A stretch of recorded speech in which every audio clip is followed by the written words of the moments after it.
Muy buenos días, señores estudiantes. El día de hoy ya vamos a comenzar. Saludamos a nuestra audiencia que se encuentra a través de Facebook Live y del canal de YouTube.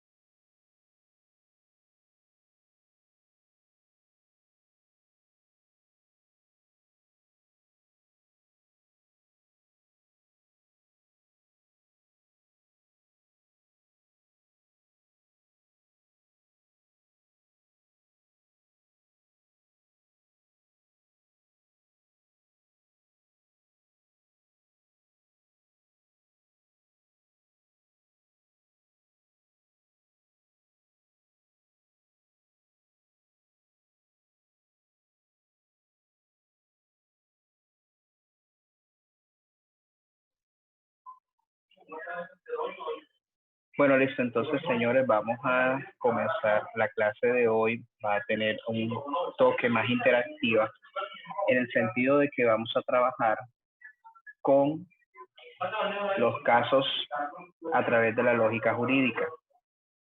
Vamos a ver hoy el razonamiento jurídico. El razonamiento jurídico nosotros lo tenemos en nuestro concepto previo de qué es lo que nosotros significamos. Aquí nosotros tenemos que para el caso, que por aquí y tenemos que este es lo que vamos a hablar ahora.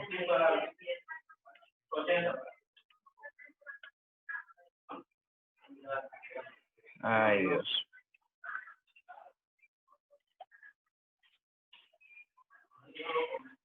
El razonamiento jurídico que nosotros vamos a hablar en el día de hoy, que nosotros tenemos acá, es que el razonamiento jurídico nosotros nos está refiriendo a todo el proceso mental que nosotros realizamos para interpretar y argumentar algo en función de las leyes. Para esta clase, nosotros debemos apelar a la lógica y a la dialéctica. Ustedes saben que nosotros filosóficamente hablando, tenemos que Aristóteles es uno de los padres de la dialéctica. El razonamiento jurídico, por lo tanto, lo que intenta es encontrar una solución ante un conflicto surgido por medio de las aplicaciones de unas normas o leyes donde esté por supuestamente debidamente justificado y argumentado a evitar desacuerdos entre las contrapartes. Cuando nosotros usamos el razonamiento jurídico, los expertos de esta materia coinciden en que nosotros debemos subrayar la importancia de prestarle atención y de hacer ciertos principios y nosotros hacemos en concreto que es nuestra base ideológica y valorativa, donde en este orden jurídico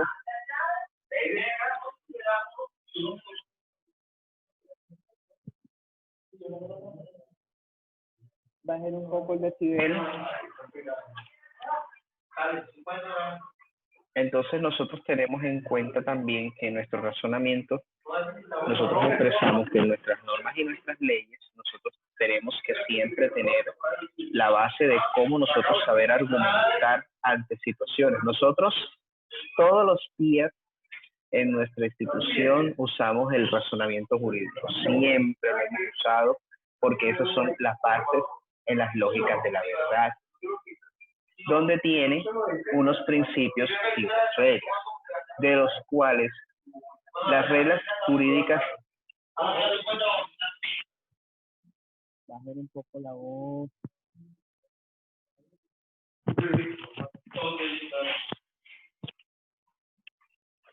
Las reglas jurídicas existentes son objeto de interpretación, mientras que los principios jurídicos son únicamente de ponderación.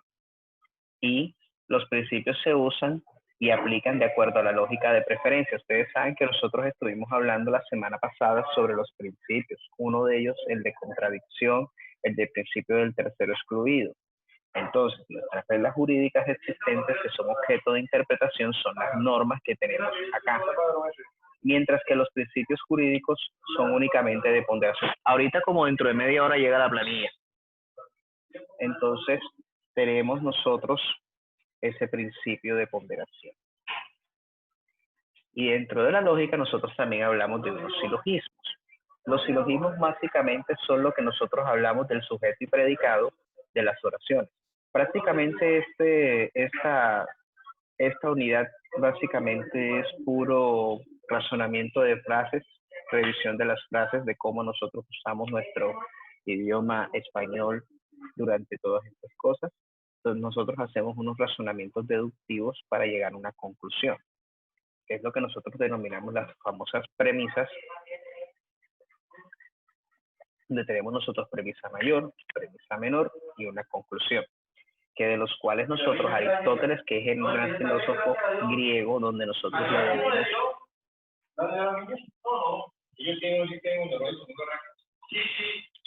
Por favor, tono de voz.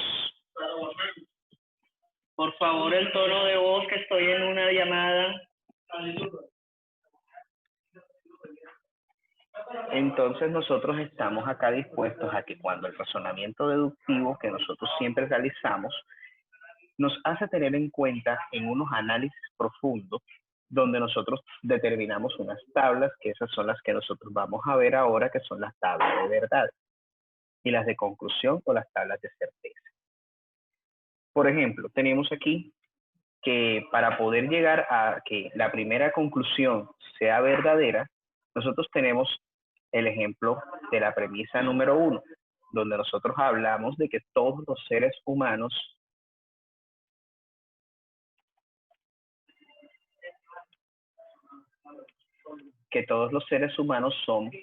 somos mortales. Entonces habla de que Aristóteles es un ser humano con su segunda premisa.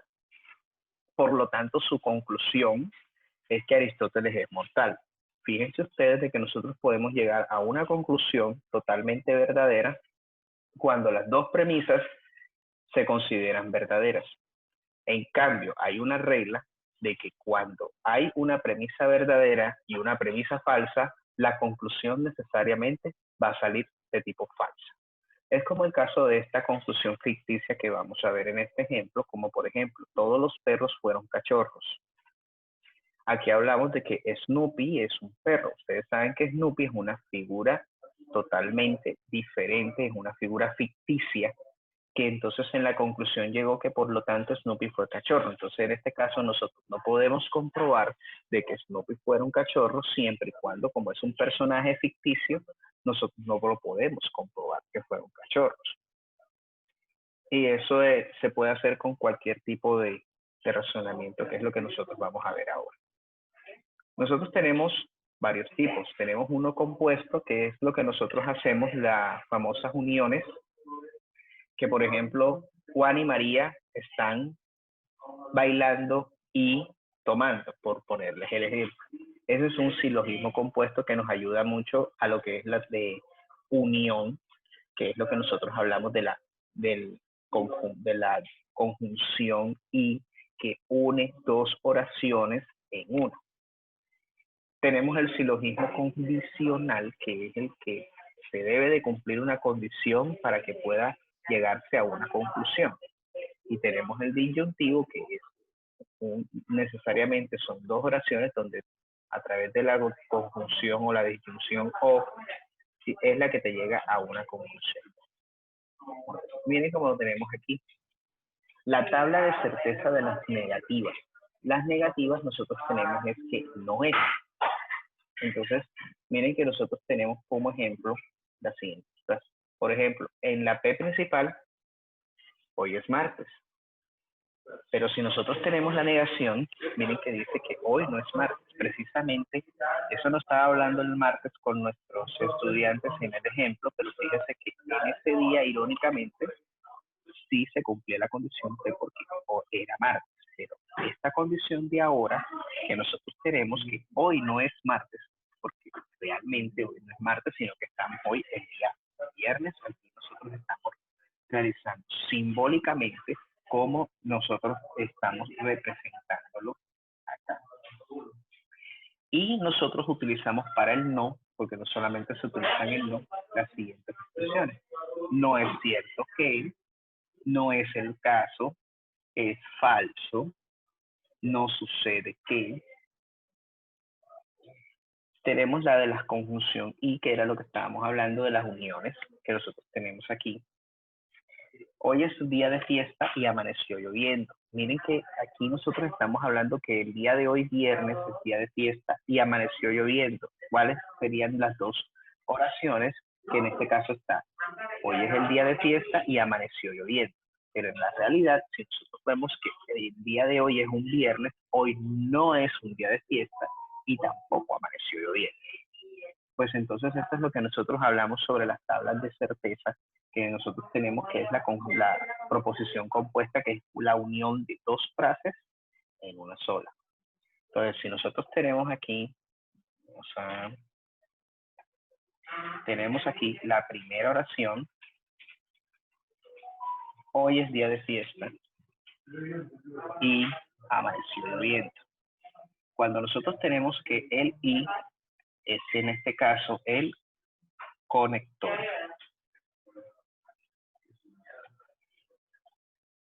Que nosotros tenemos aquí. El conector que tenemos para unir las dos oraciones. Que nosotros tenemos acá, que se representa de esta forma, que es P igual P y Q. Que es en este caso lo que denominamos en nuestras frases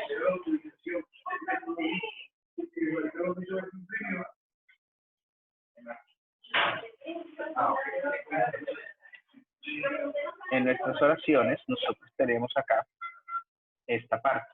Ahora bien, nuestra representación más nuestras representaciones para construir la tabla de la P y la Q, nosotros podemos trabajarla de estas dos maneras. Ambas verdaderas, como nosotros podemos ver la que nosotros tenemos.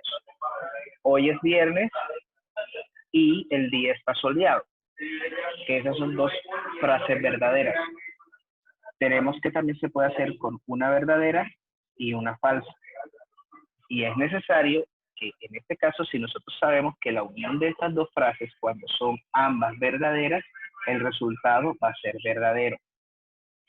Cuando nosotros tenemos que hay una verdadera y una falsa, el resultado es que va a ser falso. Si tenemos que la primera es falsa y la segunda es verdadera, su resultado va a ser falso. Y si todas son falsas necesariamente, pues obviamente todas van a ser totalmente falsas. Y estos también tienen unas reemplazantes, que por ejemplo, los sinónimos de la conjunción y, además, que es para la parte verdadera, el pero, cuando en este caso va a hacerse una conclusión verdadera para negarla con una falsa. Sin embargo, también es otra de las que nosotros usamos. Aunque también, aún a la vez, no obstante, como para complementar lo que nosotros realizamos en la parte de la parte de la.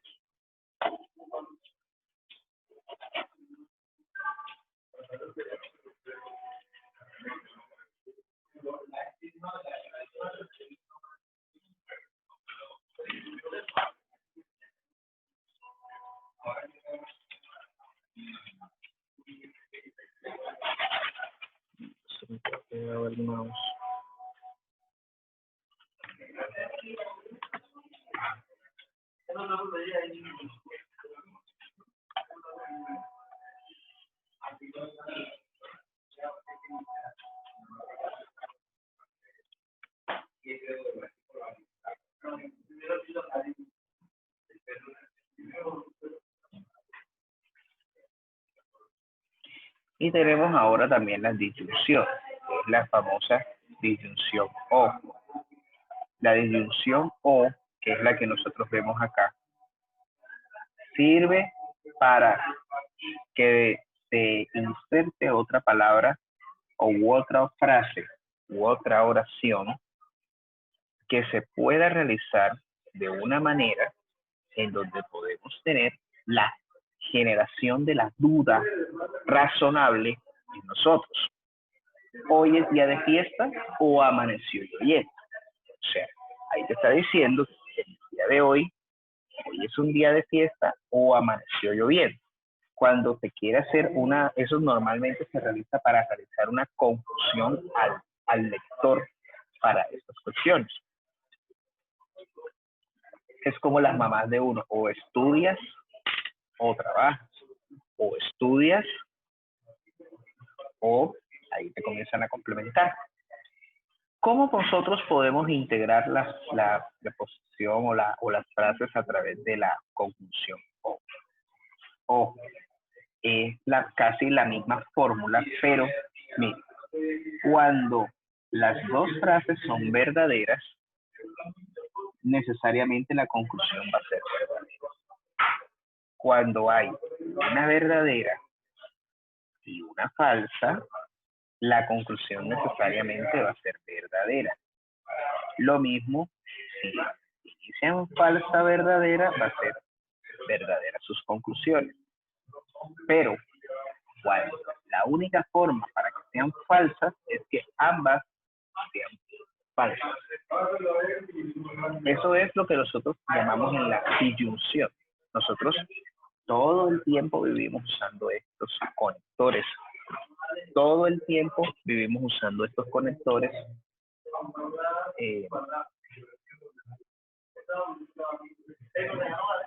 Permítanme un momento, por favor.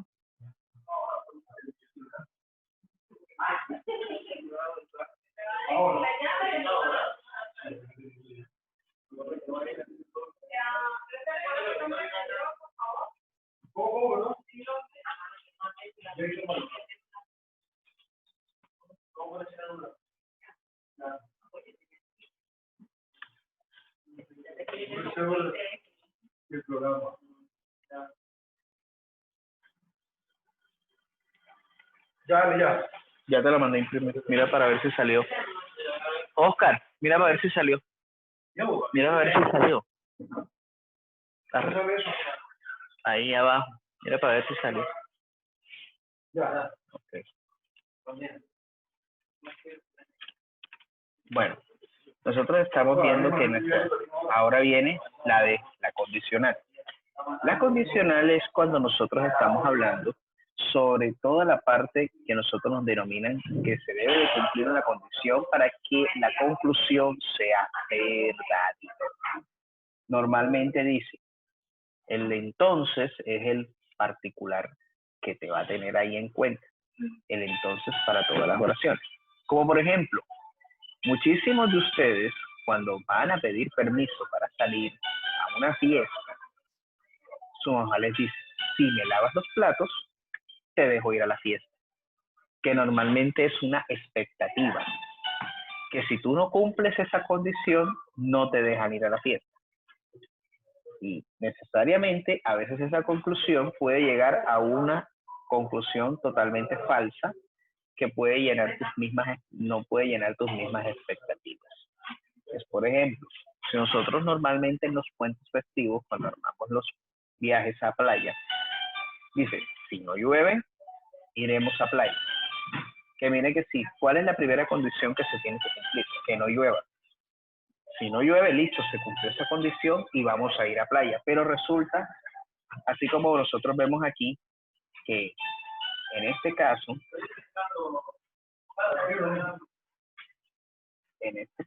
tenemos acá,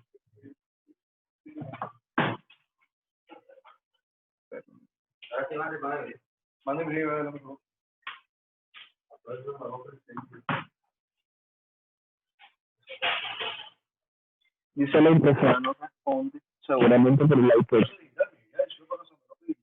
¿Cuál? El pago de UFO llega en media hora. Ah, no.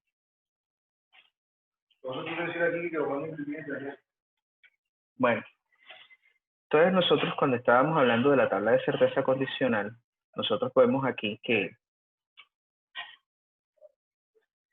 las conjunciones necesariamente verdaderas necesariamente si las dos condiciones son de tipo verdadera, la conclusión es verdadera. Tenemos nosotros que si está una condición que es verdadera y la otra es falsa, realmente la conclusión va a ser falsa. Si entonces en este caso decimos, si no llueve, iremos a playa, pero resulta que ese día llovió, entonces no se va a cumplir esta conclusión y necesariamente va a ser falsa. Cuando nosotros estamos hablando de que si esta conclusión es falsa y la segunda es verdadera, su conclusión va a ser verdadera. Si nosotros vemos aquí, si no estudio, entonces no aprobaré lógica. Pero resulta que cosas que pasan en la vida, de que usted no estudió, usted estudió, es totalmente falso. Usted no estudió, pero ganó. Entonces, miren que nosotros podemos ver que llegamos a ese tipo de conclusiones. También hay otra que, y particularmente, irónicamente, llegamos nosotros a tener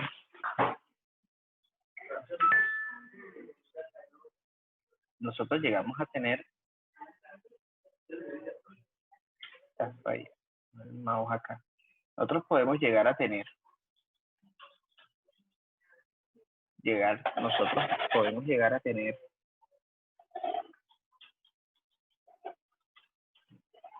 varias condiciones que nosotros nos pueden dar a conocer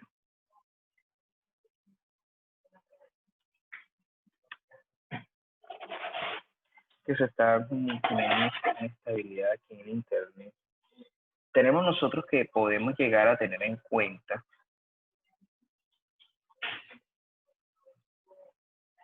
nuestro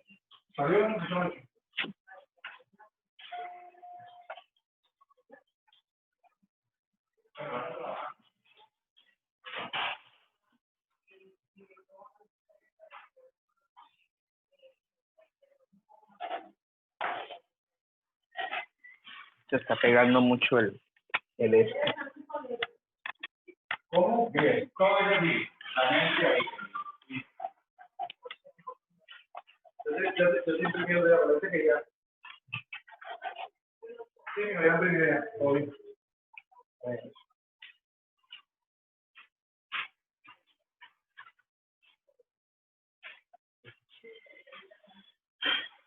Cuando nosotros estábamos hablando, pero disculpen que estaba como que no está funcionando acá el tema del internet, nosotros tenemos algo que tenemos que concluir.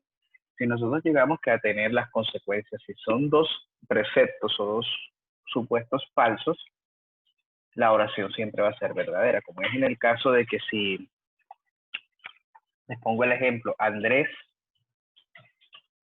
estudió y aprobó lógica jurídica, pero resulta de que ahí hay dos consecuencias que se pueden tener en cuenta, que puede ser supuesto falso, que puede ser visto, se copió, no se copió, o algo por el estilo, que tuvo suerte, que eso también es lo que popularmente pasa, que eso también se puede llegar a ese tipo de conclusiones.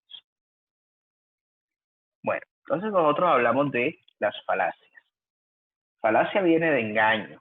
Ustedes saben que a veces cuando nosotros decimos, ¿no?, que este man es falso, duda es faltón, como todos nosotros hablar en un lenguaje coloquial. Nosotros podemos desde falacia, de ahí es donde vienen también las palabras como falsión, que son de falso. Entonces, esas falacias se cometen intencionalmente para persuadir o manipular a los demás, mientras que otras que se cometen sin intención debido a los descuidos o ignorancia en ocasiones, que estas pueden ser muy sutiles y persuasivas porque le deben de poner mucha atención para detectar. Miren que nosotros te llegamos a unas conclusiones con respecto a lo que nosotros vamos a ver y analizar dentro del caso más sonado de Colombia. Tenemos falacias formales. Las falacias formales son aquellas cuyo error reside en la forma o estructura. Por ejemplo, aquí tenemos una. afirmación del consecuente, que puede ser, si María estudia, entonces aprobará el examen. María aprobó el examen. Por lo tanto, María estudió. Miren que la primera oración dice, si María estudia, entonces aprobará el examen. Al realizar la reestructuración, dice, María aprobó el examen, por lo tanto, entonces estudió. Uno no puede llegar a esa conclusión apresurada porque puede confundirse en este caso porque si nosotros vemos que esta falacia dice, María aprobó el examen, pero pudo haberse copiado, quizá tuvo suerte o quizá aprobó gracias a lo que recordaba de lo que escuchó en clase. O sea, uno no puede decir o afirmar que algo se va a cumplir de una forma totalitaria. Como por ejemplo esta parte que estudio. Yo no sé, yo por lo general cuando estuve en la universidad, yo no tenía cuaderno. Yo escuchaba las clases, normal, y ganaba las evaluaciones. Yo no tenía que estar, pues bueno, a veces uno repasaba, que cuando son con códigos, cuando son las cosas que normalmente sí uno no se aprende todo, pero sí uno llega a tener en cuenta.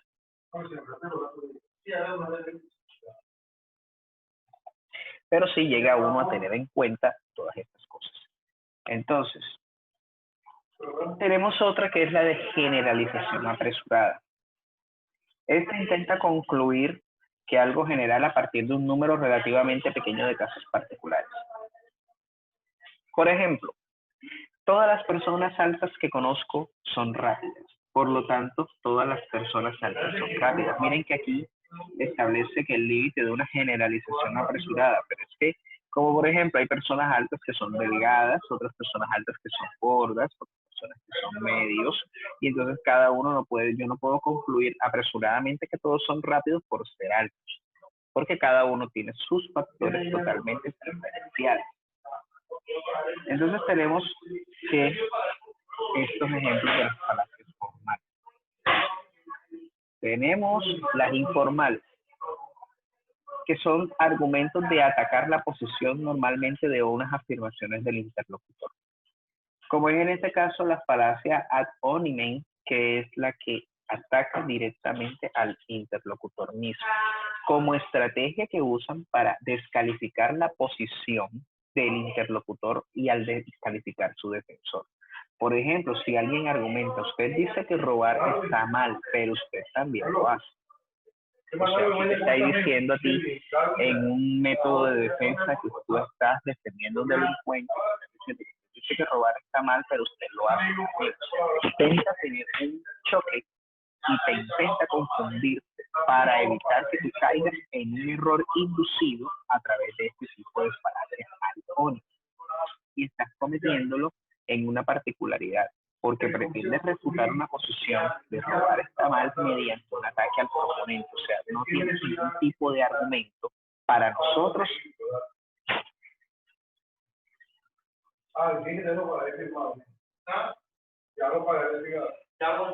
Pretende refutarse.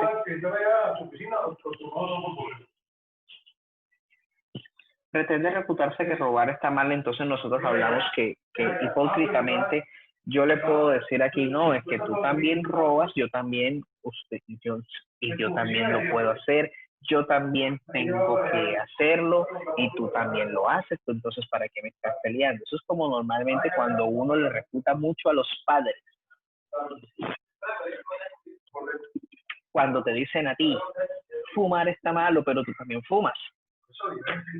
Entonces, son cosas que nosotros diariamente hacemos, que también nosotros podemos identificar para que nosotros podamos ver estos calificativos. Hay otra que es la de la falacia ad verecundiam, que es en este caso cuando el argumento que apela a la autoridad o al prestigio de alguien de algo a fin de defender una conclusión, pero sin aportar razones que lo justifiquen. Ahí es donde vamos a ver ahorita un poco sobre los casos, el caso más sonado de Colombia, que aquí es donde se ven más que todo las falacias ad verecundiam, que son todas las que nosotros vemos de el partido de gobierno acerca de la independencia de la justicia que están realizando con argumentos sin aportar razones que lo justifiquen. Eso es lo que más que todo se cometen a través de las falacias para quererle tener a todo lo que son a la opinión pública, tener otro concepto totalmente diferente.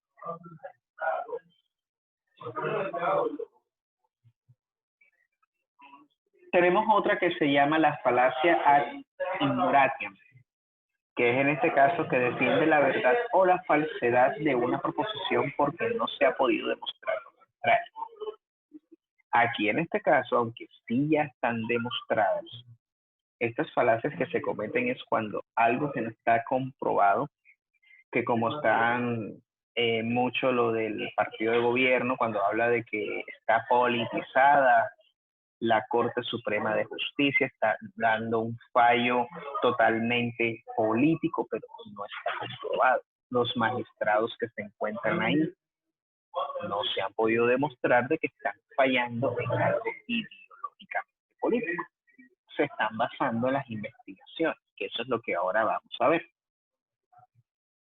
En el caso.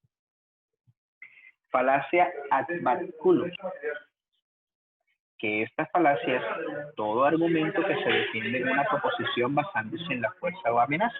También lo vamos a ver ahí, porque habla sobre la fuerza y la amenaza cuando nosotros estamos hablando de defender algo que es de lo indefendible.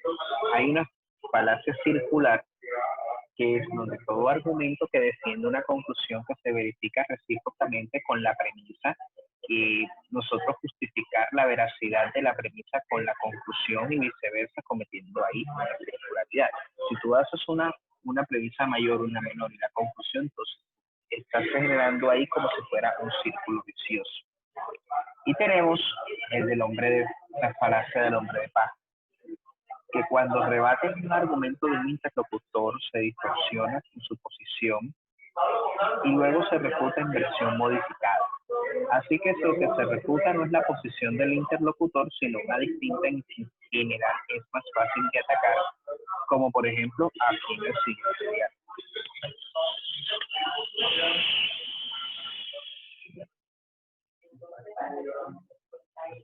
Tenemos, por ejemplo, sin duda estarás de acuerdo que Islandia tiene el sistema más legal y justo y el gobierno más organizado. Ok, ese es el primer diálogo, la primera persona.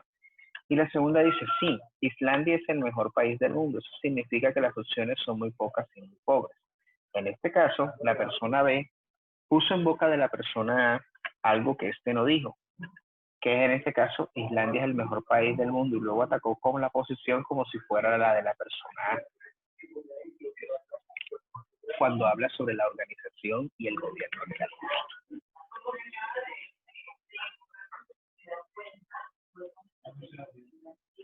Y las analogías, que es la relación que nosotros hacemos o comparación entre varias cosas de las razones y de todos los conceptos. Nosotros realizamos muchísimo estas comparaciones que nosotros hacemos a través de la razón. Tenemos nosotros que tenemos varias analogías. Tenemos, por ejemplo, las analogías simétricas, la relación entre dos palabras, que tenemos la relación entre dos palabras, que está, por ejemplo, sereno y calmo. Analogía de complemento, que en este caso, por ejemplo, cuando nosotros tenemos hambre, queremos comer. Entonces, es lo que nosotros hacemos la relación analógica de complemento.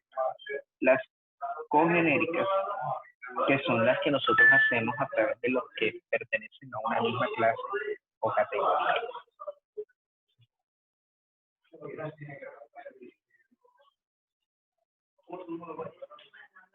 Tenemos también de analogías, tenemos la analogía de oposición o la anatómica, que se da, por ejemplo, la de algo que es bueno y malo. De intensidad, que son dependiendo como de los colores, por ejemplo, el rojo, el rosado, de mayor y menor proporción.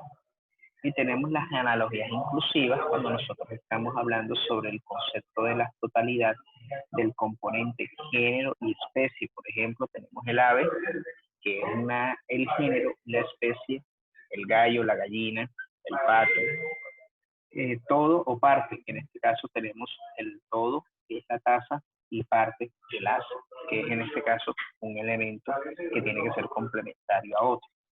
El conjunto o elemento, por ejemplo, nosotros tenemos en conjunto, en elemento, pues tenemos al perro, un solo elemento, y en conjunto la jauría, que son una cantidad de perros en conjunto. Y el continente con contenido, por ejemplo, el agua. Si nosotros podemos ver, hay una analogía. Vamos a ver si me la adivina alguien que está facilita. Por ejemplo, le doy el espacio, vamos a ver si está por aquí. Andrés. Vamos a ver si me descifras esta analogía que está facilita. El Ernesto Cortizo es lo que es en Barranquilla y el José María Córdoba es en... Andrés.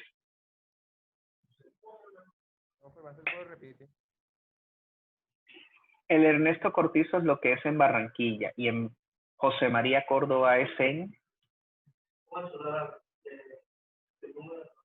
La facilita. Relacionamos. Sabemos que nosotros estamos hablando del Aeropuerto Internacional de Ernesto Cortizo que queda aquí en Barranquilla. ¿El José María Córdoba dónde queda? No sé si estoy mal, porque no sé, pero creo que en Cartagena. En Medellín. Entonces, la analogía que yo estoy relacionando es, o por ejemplo, Madrid, lo que es Madrid es en España, o es Bogotá, es en Colombia. Esas son lo que nosotros hablamos de una analogía, que las analogías son las que nosotros estamos realizando constantemente para relacionar dos lugares al tiempo. Si nosotros tenemos que está determinado que Madrid es en España, Bogotá es en Colombia, ahí estoy relacionando dos capitales. Es por eso que ustedes ven que cuando hablan sobre relaciones diplomáticas, hablan sobre las relaciones diplomáticas entre Bogotá y Managua. En este caso, Bogotá, Colombia, Managua es en Nicaragua. Por ejemplo, las relaciones diplomáticas entre Madrid y Bogotá, Madrid es en España y Bogotá en Colombia. Entonces esas son las analogías que nosotros realizamos normalmente todo el tiempo en la vida real.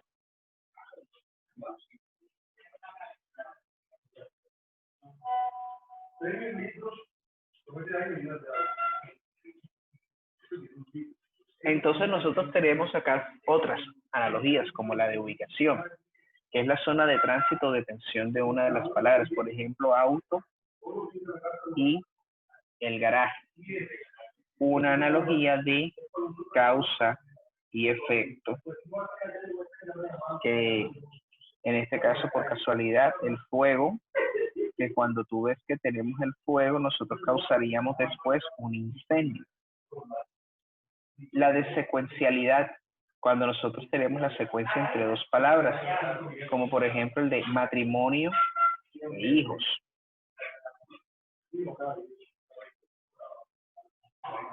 Y tenemos otra que relaciona la función, el cuchillo con el corte, que el cuchillo se hizo para cortar. Tenemos las de reciprocidad, que las de reciprocidad establecen por qué las palabras necesitan una de la otra. Por ejemplo, el cazador y la presa. El de producto, que es cuando el producto y la otra de un productor, como es en el caso del vestido y en la modista. Y el por medio o instrumento, que tenemos que resalta el instrumento o la herramienta, por ejemplo, el médico que usa un estetoscopio. Y por características, que es en este caso dos palabras cuando destaca un atributo de la otra. Por ejemplo, el sol, que el sol es brillante. Esas son la complementariedad de las analogías. Bueno, entonces, a través de esto vamos a realizar un análisis a través de la lógica jurídica sobre el caso que nos está pues solicitado por uno de los compañeros para poderlo debatir. ¿Cómo va a ser la mecánica de este caso? Yo lo voy a exponer, voy a hablar del caso, podemos manifestar nuestras opiniones de una manera respetuosa al otro, porque obviamente nosotros esto es una clase de debate que vamos a realizar. Si nosotros lo vamos a hacer, que sea de una forma muy respetuosa para todos. Las opiniones serán respetadas y obviamente todo lo que vamos a exponer dentro del caso voy a estar complementando. Pues, nosotros hablamos primero de un concepto previo de por qué Álvaro Uribe Vélez es un caso de que nosotros estamos hablando de la Corte Suprema de Justicia. Hay que hablar de un término primero que es el aforado. Me imagino que ustedes han escuchado mucho durante estos tiempos la palabra común que ha sido el aforo. Pero aquí en este caso, como viene de esa palabra, aforado, viene de aforo, pero aforo en este caso tiene otro significado aquí en aforado, que es un fuero o algo restrictivo, que es lo que significa un aforado. Es el funcionario constitucional que posee un fuero especial otorgado por la Constitución política y las leyes y establece competencia cuando se comete algún tipo de delito y establece que la autoridad judicial competente que lo juzgará.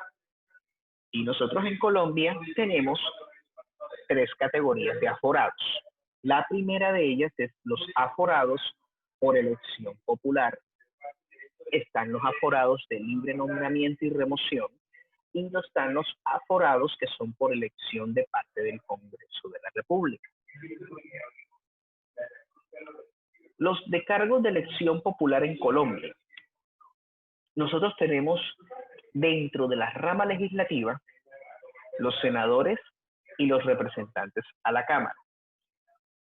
En la rama ejecutiva tenemos a nivel nacional el presidente y su respectivo vicepresidente. A nivel distrital tenemos el consejo distrital y la alcaldía mayor o distrital. En este término, alcalde mayor se denomina mucho para la alcaldía de Bogotá.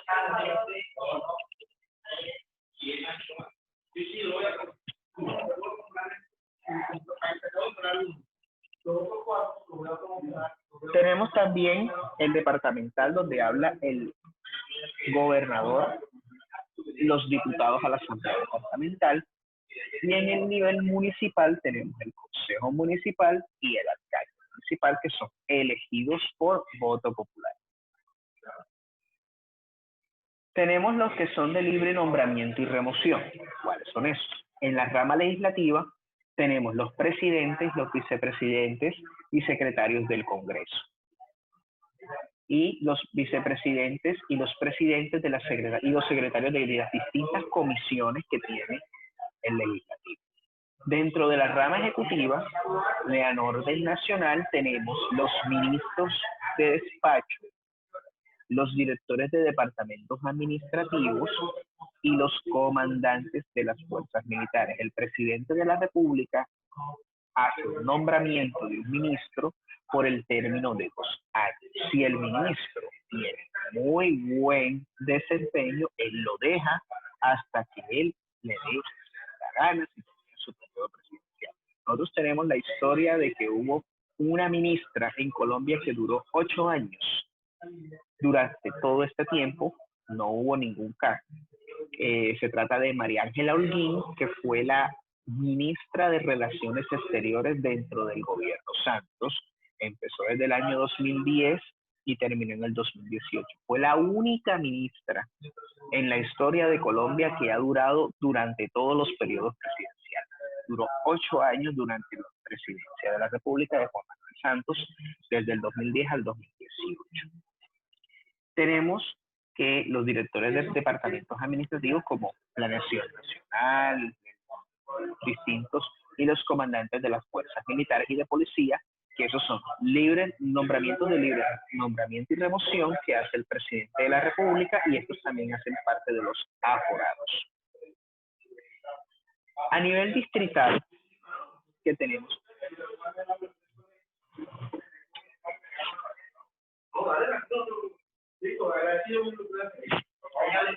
Chao.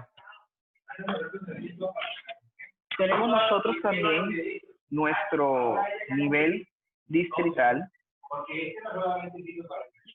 donde los secretarios del despacho y los gerentes de las empresas comerciales e industriales del Estado que se encuentren dentro de sus jurisdicciones.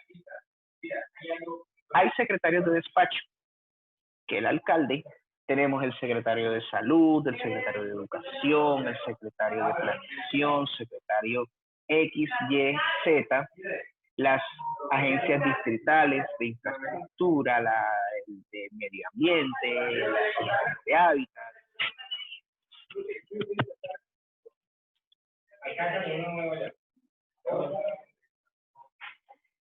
Tenemos también a nivel departamental los secretarios del despacho y los gerentes de empresas industriales comerciales del Estado. Y tenemos de nivel municipal lo mismo, los secretarios del despacho y los gerentes de empresas comerciales industriales del Estado y los inspectores de policía. Y tenemos otros que son elegidos por el Congreso de la República. En la rama judicial, los congresistas eligen a los 9 magistrados de la Corte Constitucional. Los entes de control, que son el Contralor General de la República, Ministerio Público, que es en este caso la Procuraduría y la Defensoría del Pueblo, y los órganos electorales, que ellos eligen a los magistrados del Consejo Nacional Electoral y el Registrador Nacional del Estado Civil. Y otro tipo de aforados que son los jueces, los fiscales. Eso sí, realmente lo realiza el Consejo Superior de la Judicatura, pero esos son ya temas disciplinarios. Entonces nosotros hablamos de cuáles son las autoridades que juzgan a los aforados. En este caso, tenemos que en primera instancia, cuando son aforados como el presidente, vicepresidente, fiscal, lo que es defensor del pueblo, procurador, todos pasan primero por una comisión de investigación y acusación de la Cámara de Representantes para después revisarlo como tal, si existen méritos para que pasen a una investigación judicial por parte de la Corte Suprema de Justicia.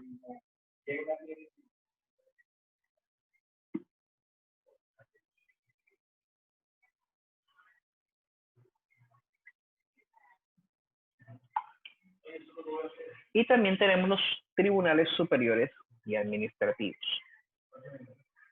La Comisión de Investigación y Acusación de la Cámara de Representantes es que ellos realizan la investigación al presidente de la República o quien haga sus veces, a los magistrados de la Corte Constitucional o a los magistrados de la Corte Suprema de Justicia, miembros del Consejo Superior de la Judicatura, los del Consejo de Estado y la Fiscalía General de la Nación.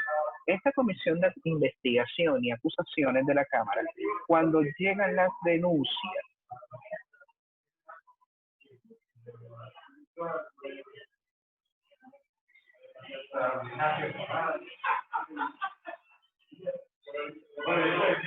nosotros tenemos que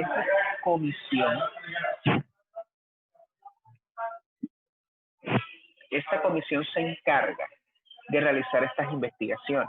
Cuando pasa estas investigaciones, llegan ya directamente a la otra instancia, que es la Corte Suprema de Justicia. El artículo 235 de la Constitución nos habla de que la Corte Suprema de Justicia se encarga de investigar a los siguientes aforados. Al presidente de la República, cuando ya pasa el proceso como tal, después de la Comisión de Investigaciones y Acusaciones de la Cámara, amerita que lo trasladen a la Corte Suprema de Justicia, lo realiza. También realiza investigaciones en los magistrados de la Corte Suprema de Justicia, Consejo de Estado y Corte Constitucional cuando ya realizan este proceso la Corte Suprema. Obviamente que la Corte Suprema de Justicia, que tiene actualmente una suma de 33 magistrados, esos magistrados se dividen en una sala de instrucción y juzgamiento, que de los cuales son los que se encargan de estos procesos especiales. Los miembros del Consejo Superior de la Judicatura. el fiscal general de la nación cuando se encarguen de los delitos que se le imputen de lo que aparece en el artículo 174 y 175 de la Constitución, investigar y juzgar a los miembros del Congreso, juzgar previa acusación al fiscal, los ministros de despacho, procurador, defensor del pueblo, agentes del Ministerio Público ante la Corte y el Consejo de Estado y ante los tribunales. Como ustedes pueden ver, en primera instancia, la única instancia, la Corte Suprema de Justicia juzga e investiga a los miembros del Congreso de la República. Y tenemos los tribunales que son los encargados de juzgar los actos que se encuentran en el alcalde, gobernador, a los niveles departamental, distrital o municipal. Bueno, entonces hablamos del caso del señor Álvaro Uribe. ¿Qué cargos ha ocupado él? Para que ustedes podamos tener un análisis de fondo de saber quién es la competente para hacerlo. Resulta que él, vamos a ver ahora visto todos los cargos que él ha ocupado. El primero ocupó el cargo de senador de la República en el año 1986 hasta 1994, luego retorna en el 2014 hasta el 12 de agosto del 2020. Fue el presidente número 39 de Colombia entre el año 2002 al año 2010. Fue gobernador de Antioquia en el año 1995 a 1997. Fue alcalde de Medellín solamente por 2 meses en 1982 y fue director de la Aeronáutica Civil en 1980 y 1982. Estos cargos que ha ocupado el señor desde ese entonces ha tenido grandes polémicas de investigación por parte de ellos. Entonces, aquí nosotros podemos hablar de lo primero. Él, desde 1976, él ascendió como jefe de bienes de las empresas públicas de Medellín y luego ejerció como secretario general del Ministerio de Trabajo en 1977 y 78 y le nombraron en el año 1980, cuando tenía 28 años, en la Aeronáutica Civil, cargo que ocupó entre 1980 y hasta agosto de 1982. Cuando era su función de director, otorgó licencias para la construcción de aeropuertos de varios municipios y durante su instancia, ese tiempo realizaron una investigación que están buscando. Me lo llevo un momentico. Me lo llevo un momentico. Sale con una cadena que me la loco. ¿O no? Entonces no te lo llevas.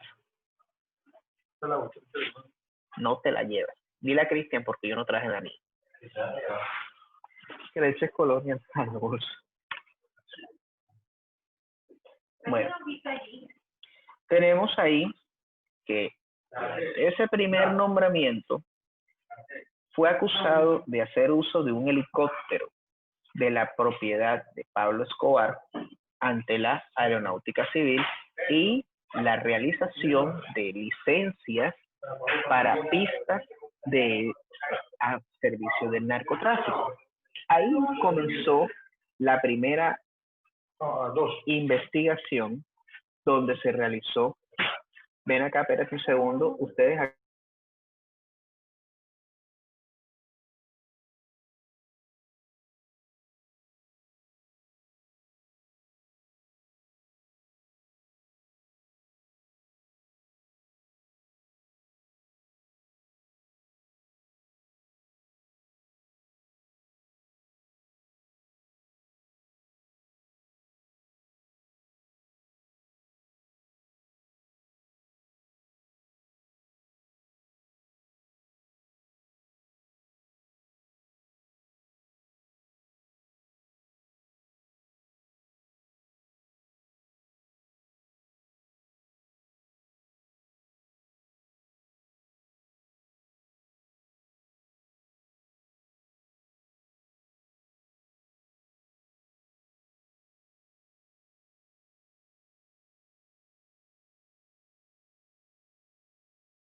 Sin menudo. ¿Cuánto? 2000. Chácalo, tiene que es un rato, tengo que sacar. Ese menú. El último menú se lo dio al señor de justo y bueno. Bueno, el director de la Aeronáutica Civil de ese entonces, cuando comenzó este primer caso, él tuvo una investigación que fue ahí durmiendo los laureles. Ahí está vigente todavía. Tanto así que en Estados Unidos a él lo catalogan como el narcotraficante número 82, coincidencialmente con el año en que dejó la Aeronáutica Civil. Él en el año 1982 fue nombrado como alcalde de Medellín por el gobernador de Antioquia, Álvaro Villegas. Solamente ocupó el cargo durante 5 meses y renunció al cargo porque se realizaron varias controversias. Según Villegas, el entonces presidente de ese entonces, Belisario Betancur, presionó al gobernador de Antioquia para que le pidiera su renuncia porque Fabio Echeverry afirmaba de que Uribe tenía nexos con el cartel de Medellín. Cuando en 1984 fue elegido concejal de Medellín y realizó lo respectivo con su primo, crearon un partido Colombia Democrática donde fue concejal en Salgar. Entonces, por ese vínculo que supuestamente tenía con el cartel de Medellín, también surge dicha investigación. Y tenemos su primer periodo como senador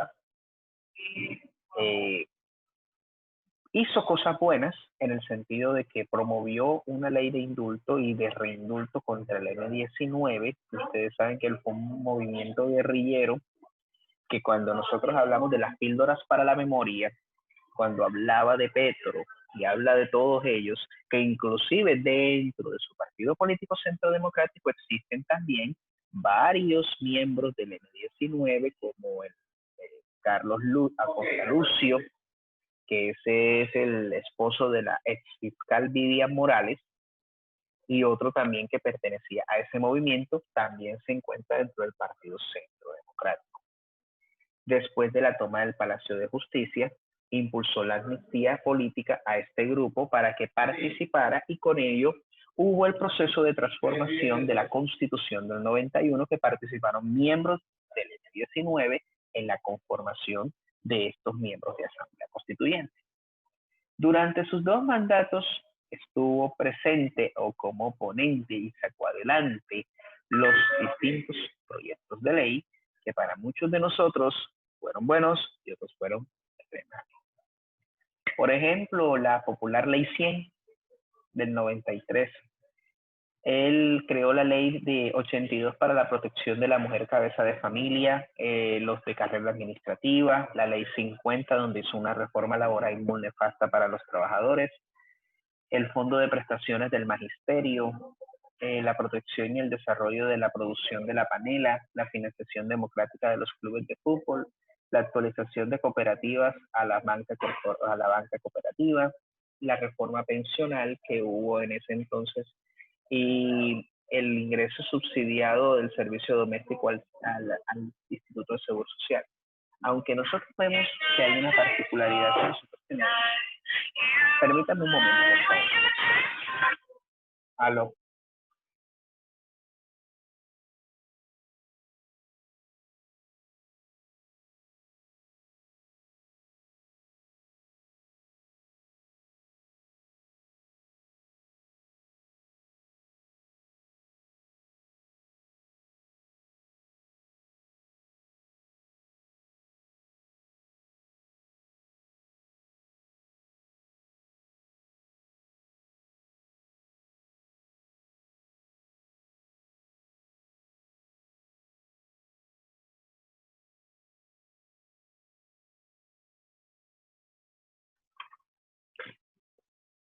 Entonces, si nosotros nos ponemos a ver, él realizó estos proyectos durante ese tiempo, no tuvo ninguna investigación en curso.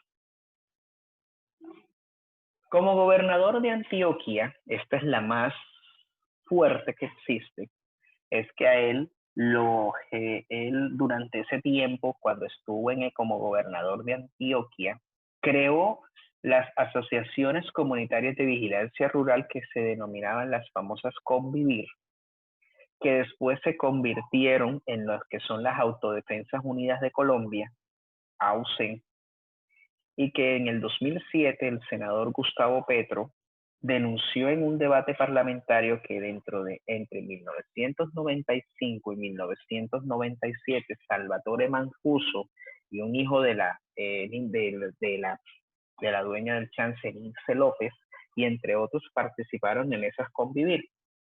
Aunque Uribe ha sostenido que la Corte Constitucional declaró exequibles y en Antioquia se canceló la licencia a los dos que fallaron sobre esta parte de la personería jurídica, pero la licencia la otorgaba la de vigilancia, órgano adscrito al gobierno, que del cual este es una antesala que nosotros vemos a que estos grupos paramilitares hicieron ya lo que nosotros conocemos. En su primer periodo como presidente obtuvo el 53% del total de los votos en primera vuelta. Este ha sido el único presidente que ha ganado en primera vuelta en sus dos ocasiones. Entonces, ustedes saben que en Colombia tenemos un sistema de balotaje. El sistema de balotaje es que si no se logra la mitad más uno de los votos, se realiza una segunda vuelta presidencial. Pero este presidente ha tenido 53% en sus dos periodos de elección. Entonces tenemos que se supo después que la campaña de Uribe en el 2002 recibió 100 millones de pesos por parte de la empresa Uniapuestas, que era dueña la gata Enilce López. Ustedes saben que Enilce López tiene ahora mismo un estado pues ahora mismo penalmente está muy mal esa señora, que tanto sí que estaba hospitalizada en el CARI, tenía una vigilancia totalmente estricta y todo lo que tiene en referencia a ese caso de ella. Y ella estaba vinculada porque ella tiene cargos criminales por lavado de activos, desviación de fondos y también por participación de grupos paramilitares y relacionados con otro proceso judicial. A pesar de esto, la señora López había negado saber de esto a la campaña de Uribe. Sin embargo, manifestó que no se incurrió en una conducta legal, ya que en el 2002 la empresa estaba legalmente constituida. Y en el 2003 se comenzó a tener un tema de una declaratoria de conmoción interior y realizaron la Operación Orión, donde hubo varios desaparecidos en la Comuna 13 de Medellín. Y también sobre los secuestros, que eso fue pan de cada día y eso fue lo que realizó para la lucha de la seguridad democrática. Y durante ese primer periodo, en el 2005, cuando estaba Clara López como dirigente del Polo Democrático, denunció la presunta vinculación de los congresistas a las autodefensas, y tras la afirmación de Salvatore Mancuso, donde un 35% del Congreso eran amigos de su organización, y en este momento se desata un problema político y una tormenta donde nosotros se denominan en el gobierno Uribe de los aliados de él como la parapolítica.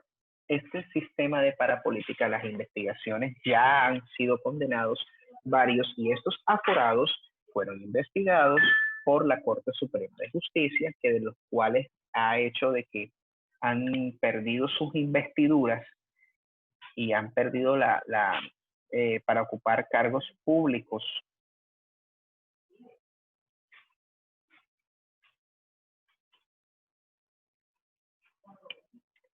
Entonces resulta que nosotros tenemos en cuenta de que los paramilitares tuvieron una buena relación política con todo el Congreso de la República, que ese 35% fue investigado por la Corte Suprema de Justicia, tuvieron condenas y, como ustedes saben, como ahí en esa parte se incluye, ustedes saben cómo fueron los paramilitares, las masacres, asesinatos selectivos, los desplazamientos forzados y otras acciones que de los cuales para hacer las elecciones de dicho Congreso. Y en el segundo periodo como presidente, pues varios funcionarios de él fueron condenados como Jorge Noguera Cotes, que fue exdirector del Departamento Administrativo de Seguridad DAS, que hubo otra investigación por grupos paramilitares al servicio del organismo de inteligencia, asesinaron al señor Alfredo Correa de Andrés, que a ustedes les puede sonar. Hay una estación de Transmetro con su nombre. Ese fue un sociólogo cienaguero que también en Barranquilla trabajaba para la Universidad Simón Bolívar, para la Universidad del Norte, y resulta que a él lo vincularon supuestamente con grupos de las FARC. Y resulta que fue asesinado, él va a cumplir ahora en septiembre, va a cumplir ya aproximadamente de 10 a 13 años de ser asesinado. Eso fue al servicio de inteligencia por parte de el DAS. Y Jorge Noguera Cotes lo confesó y el Estado tuvo que pedirle perdón a la familia de Alfredo Correa de Andrés y realizar la reparación respectiva. Y también pues sufrió un golpe muy fuerte porque uno de sus principales llaves, que fue el congresista Mario Uribe Escobar, que es primo de Uribe, fue condenado por el delito de paramilitarismo. Y otro que es el más sonado también, que es la Yidis política. La representante Yidis Medina en el año 2008 confesó haber recibido ofrecimientos de dádivas por parte de funcionarios del gobierno a cambio de que todos esos votos cambiaran para realizar la reelección presidencial inmediata, cuya reelección fue utilizada por parte de Uribe para reelegirse de manera inmediata en el año 2006 y que también usó el presidente Juan Manuel Santos en el año 2014. Esto con el fin, ustedes saben que el artículo 197 de la Constitución reza y dice que el presidente se elige por periodos de 4 años y que no aplica la reelección. El 197 en ese entonces hizo un acto legislativo que modificó que el que se encontraba dentro del cargo podía ser reelecto de manera inmediata y no podía esperar otros periodos. Como ustedes saben, aquí nosotros hemos vivido en Barranquilla la hegemonía de los chats. Primero estuvo Alejandro en el 2008, luego Elsa Noguera en el 2011, luego otra vez Hacienda Char en el 2016, luego otra vez, ahora está Jaime Pumarejo. Y otra vez Alejandro, pues me imagino que otra vez se volverá a lanzar dentro del 2023.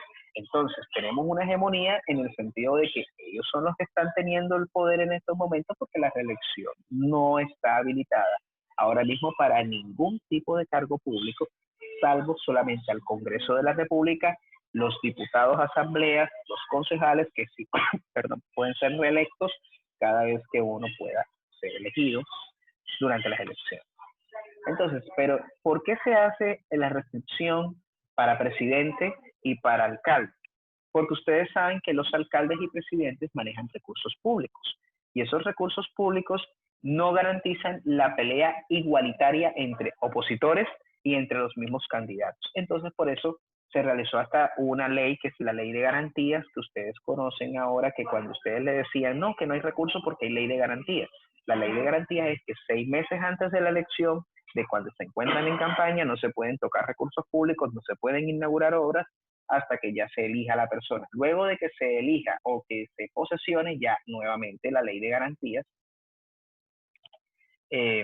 continúa su vigencia y por eso realiza esto. Bueno, otro caso más sonado que fue el caso de corrupción que condenó a 16 años al señor Andrés Felipe Arias, que fue el de Agro e Ingreso Seguro, donde ese caso también 45 aportantes de la campaña presidencial de Uribe en el 2002 y 10 de la campaña del fallido referendo por la tercera reelección de Uribe, porque él había promulgado un referendo reeleccionista para él poder nuevamente volver a tener la elección. Pero afortunadamente la Corte Constitucional en fallo de derecho dijo que era inconstitucional y declaró inexequible la solicitud de referendo. Entonces, esas personas que de los cuales a ustedes les puede sonar está Valery Domínguez Tarut, Carlos Vives, Silvestre Dangond. Varios de estos personajes estuvieron involucrados durante este tema del agroingreso seguro. Cuando hubo ese escándalo, muchos de ellos regresó la plata, pero no al regresar el dinero a los fondos del Estado, pero realmente no ayudó a que el señor Andrés Felipe Arias, la Corte Suprema de Justicia, lo investigara, lo juzgara y lo condenara. Que de los cuales ustedes han escuchado estos casos sonados porque dice el señor que esto ha sido una persecución política, que la Corte Constitucional y la Corte Suprema de Justicia está fallando de manera politizada como Venezuela. Bueno, y tenemos que en el 2013 se declaró en oposición al presidente Santos y en el 2014 al 2018 fue fundador del partido de gobierno actual Centro Democrático, que del cual realizó unas elecciones, fue el primer partido donde eligió a 33 congresistas en ese año, ingresó a Oscar Iván Zuluaga a las elecciones, pero la perdió con Juan Manuel Santos, la primera y la segunda vuelta, y entonces por eso se realizó eso ahí. Entonces, todas las personas salieron a marchar en varios que sobre el plebiscito, él impulsó el no, que también ustedes pueden ver de que utilizaron distintas falacias para que las personas no salieran a votar o que votaran por el no para el tema de los acuerdos con las FARC en el año 2016. Y ya tenemos que durante su último periodo, en el año 24 de julio del 2018, el señor presentó su renuncia al Senado por el llamado a indagatoria que realizó la Corte Suprema de Justicia junto con Álvaro Hernán Prada por el caso de 2 falsos testigos contra Iván Cepeda. Sería reemplazado en su cargo por Jenny Rosso, que fue diputada de Cundinamarca. Días después, el 1 de agosto, él se retractó de su renuncia y volvió otra vez a su puesto en su Senado. Entonces, después, este año, en el 4 de agosto del 2020, la Corte Suprema de Justicia volvió a garantizar su comparecencia en el proceso y se le ordenó permanecer en su residencia. La medida que pone en riesgo su curul presidencial en virtud de los reglamentos de la corporación y de la constitución política. En el 2019, pues ese señor tuvo una imagen desfavorable del 69% por parte de la población y, como todos sabemos, en el 12 de agosto del 2020 se le notificó a la Corte Suprema de Justicia que, de acuerdo a la Constitución, él saldría de su curul por suspensión por la medida de aseguramiento. Aquí nosotros partimos de que él es un aforado principal. Aunque fue presidente de la República, las investigaciones que venían en curso en la Comisión de Acusaciones de la Cámara con respecto a las chuzadas del DAS, a otras cuestiones, falsos positivos, todos esos procesos ahora llega a conocerse por parte de la Corte Suprema de Justicia porque ya Uribe perdió su condición de aforado presidencial, porque ustedes saben que la Comisión de Acusaciones de la Cámara ha tenido una historia muy nefasta de todo el tema de su realización. Porque cuando realizaron la primera investigación a Ernesto Samper con respecto al proceso 8000, eso quedó en veremos, no lo juzgaron, no hubo condenados, no hubo destitución, pero por parte de Estados Unidos al expresidente, a él, le suspendieron la visa americana y no puede entrar a Estados Unidos en manera definitiva. Entonces, todas esas investigaciones, automáticamente a través del fuero de atracción, porque Uribe es un aforado, senador de la República, la Corte Suprema de Justicia realiza las respectivas investigaciones. Bueno, ya después de hablar de este caso, ¿qué opinan ustedes? Si nosotros vemos en la opinión pública que están atacando constantemente a la Corte Suprema de Justicia porque supuestamente sus fallos son de manera politizada, ¿qué se está cometiendo o qué uso o ¿qué es lo que nosotros estamos viendo desde el punto de vista de la lógica jurídica? Para ustedes, ¿qué se está presentando más? ¿Analogías, falacias o qué faltas a la verdad o qué tablas de certeza más que todo se están usando aquí? Ashley, te escuchamos.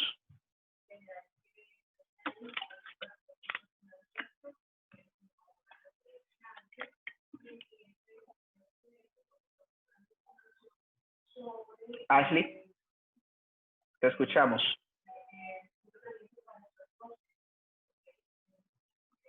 Julia.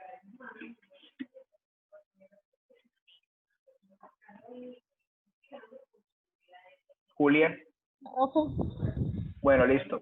Desde el punto de vista de la lógica jurídica y analizando el caso que nosotros estamos exponiendo, ¿qué se está presentando más en este tipo de procesos? Se está presentando las falacias, se está presentando analogías, se está presentando faltas a la tabla de verdades.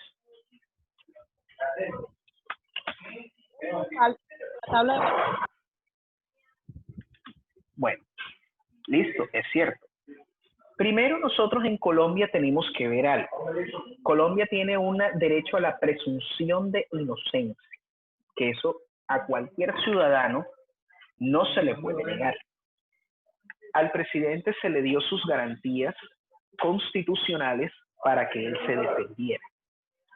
Que la medida de aseguramiento para ustedes, en este caso, ¿la consideran justa o injusta para poder analizar el proceso que lo tienen a él pendiente?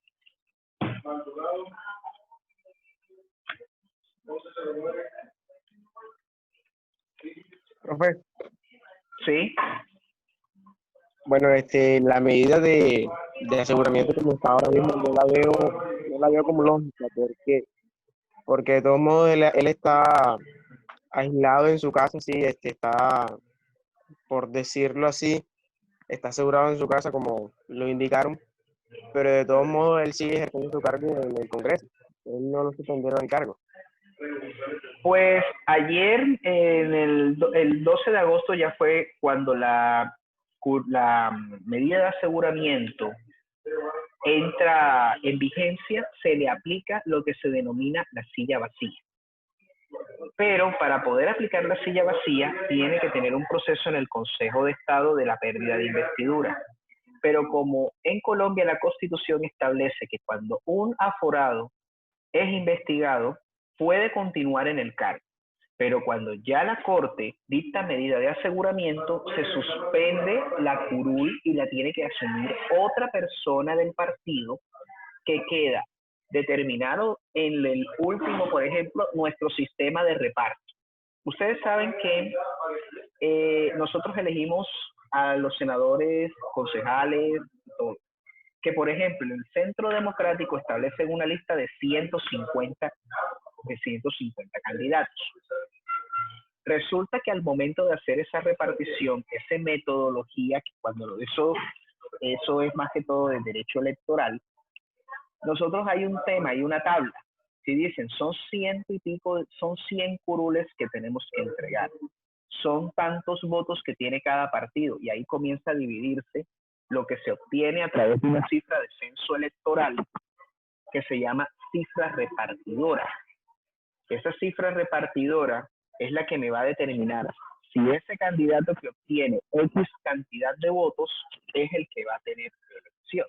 Por ejemplo, el señor Uribe obtuvo más de 500,000 votos. Y de ahí empieza a partir la cifra. Empieza ahí listo y empieza a mirar. El Centro Democrático obtuvo de partido de gobierno, no tuvo tantos curules como la obtuvo en la anterior ocasión para hacerle oposición al presidente Santos. Entonces dice, curul número 19. Pero resulta que la persona que se encuentra en el lugar número 20, que no pudo obtener ninguna curul, esa es la que ocupará en cualquier momento cualquiera de los siguientes periodos cuando hay una vacante temporal o definitiva por parte de la Corte Suprema de Justicia. O sea que esa persona número 20, si hay en lista 100 candidatos para la elección, esos 100 candidatos están a lista de espera dependiendo de la cantidad de votos que obtenga para poder suplir dicha curul, antes de que apliquen el procedimiento de silla vacía, como le aplicaron a Aida Merlano y perdió su investidura. Cuando aplican el de silla vacía y pérdida de investidura, automáticamente esa curul ya queda cancelada y no puede ser movida, no puede ser repartida hasta el próximo periodo legislativo, que es el que inicia en las elecciones del año 2022. Entonces, como todavía no le han decretado pérdida de investidura, él en cualquier momento, cuando ya termina la investigación, esa persona que lo reemplaza a él puede temporalmente, ya ella lo reemplaza, pero cuando ya él dice, ya yo puedo, me encontraron inocente, restituyanle los derechos, y él nuevamente vuelve a su curul y la ocupa, porque no hay un sistema para pérdida de investidura.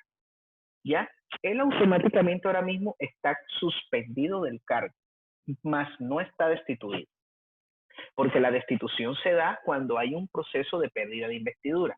Cuando es suspendido, usted tiene que dar un reemplazo. Eso es como, por ejemplo, yo me llego a enfermar, me llegan a incapacitar por un mes, a mí la empresa, si yo soy una labor vital, me tienen que poner un reemplazo temporal, y ese reemplazo temporal sabe que en cualquier momento yo puedo llegar a ocupar nuevamente mi cargo, y entonces él ya sabe que él tiene que estar ahí. Entonces, eso es lo que está pasando ahora mismo. Él no está destituido a pesar de que tiene su medida, está suspendido. Entonces, tiene que ser ocupada su curul por otra persona. Ya. Entonces, nosotros tenemos en cuenta de que cuando ya pasen todas las investigaciones, porque obviamente la medida de aseguramiento, yo no soy en este caso una persona muy pegada a la política, pero si uno considera que el Estado colombiano debe garantizar muchísimas cosas. Primero, la independencia de los poderes. Ahora bien, ustedes ven que el presidente Duque estuvo hablando mucho de exhortar a decirle a la Corte que permitan que el presidente se defienda en libertad, que el expresidente Uribe se defienda en libertad, le permitan el principio de honorabilidad. Ese principio que dice el presidente Duque no existe, el de honorabilidad. Cuando hablan de un proceso para defenderse en libertad, hay algunos factores que deben de determinarse. Si uno considera que en una investigación penal presenta uno, perdón, disculpen un segundo, que esto parece ser una llamada internacional. ¿Aló?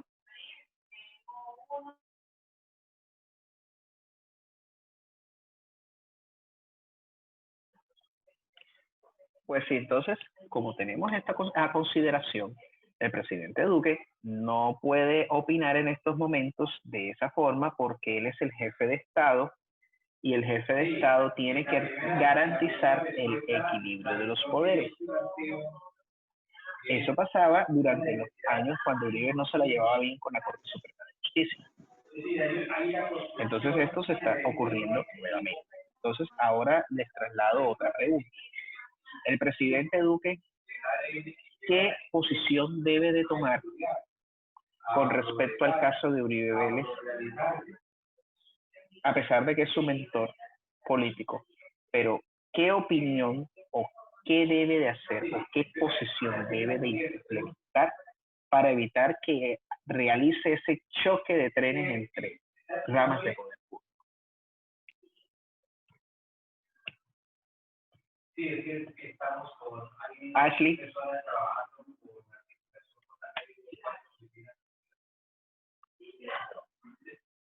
¿Me estás escuchando? Bueno, chicos, ¿alguien más quiere decir qué posición puede tomar el presidente con respecto a este caso?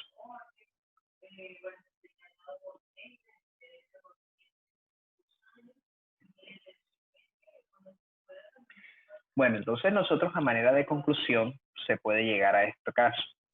Pues nosotros como colombianos tenemos que saber cuáles son los motivos para que pueda tenerse en cuenta el juzgamiento o por qué un aforado debe de ser juzgado. Entonces nosotros tenemos que tener en cuenta eso. Si nosotros tenemos que un aforado tiene una investigación en curso, ese aforado tiene que respetársele el debido proceso. Debe de respetarse la presunción de inocencia. Pero cuando ya llega una investigación en curso y llega a tener en cuenta factores o elementos materiales probatorios que consideren que puede ser un peligro para la sociedad, pues puede generar las medidas de aseguramiento, pero respetando el derecho que tiene toda persona. Bueno, chicos, ¿qué les pareció la clase de hoy? El tema, ¿qué les pareció sobre esto que profe, muy debatimos hoy? interesante. Muy interesante fue el tema de hoy, profe. Bueno, entonces yo les digo a ustedes, comiencen a estar revisando el tema de prensa. A veces la prensa es un poco que distorsiona. Por eso es que a Profe, veces pero cuando hay yo hablo algo que del... usted no comentó, profe, ¿Como cuál? que fue que, según yo estaba investigando, que Álvaro Uribe denunció al senador Iván Cepeda. Claro que sí. Él lo denunció en un caso que por el cual fue investigado él, que realmente hay algo que nosotros hablamos de una reconvención. Él denunció a Iván Cepeda por un caso de manipulación de testigos, pero realmente al momento de realizar las investigaciones por parte de la Fiscalía y la Corte Suprema de Justicia, el fiscal delegado encontró más de 25.000 audios que estuvieron los abogados del señor senador intentando sobornar a esos testigos para que cambiaran sus versiones y hablar en contra del senador Iván Cepeda. Cuando eso se realizó, la respectiva investigación, llegó el senador Iván Cepeda, mostró y muchísimas cosas del caso que está él de Noticias 1. En Noticias 1 ustedes saben que él tiene, por eso fue que lo cambié. Espérenme un segundo y les muestro. Sobre los primeros que denuncian el caso de soborno de Uribe, entonces eso es lo que nosotros vamos a escuchar. Espérenme un segundo y se los reproduzco para que ustedes puedan escucharlo. Porque la casa ha sido menor ahí.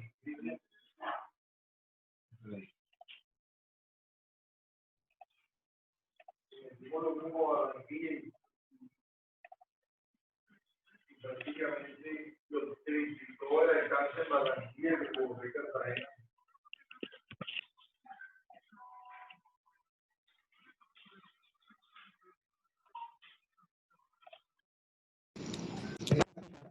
Apoderado del senador Uribe, de soborno testigos y fraude procesal.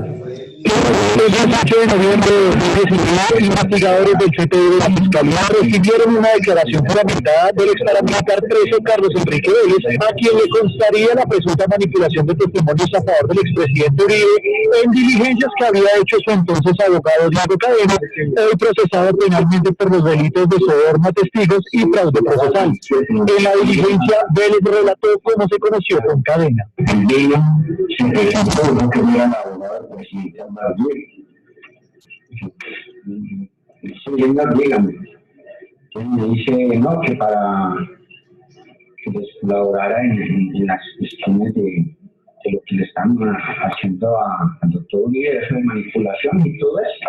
Según el ex paramilitar Vélez, el enlace entre él y Cadena fue su anterior apoderado Samuel Arturo Sánchez, quien a su vez fue acusado de tergiversar verdades procesales.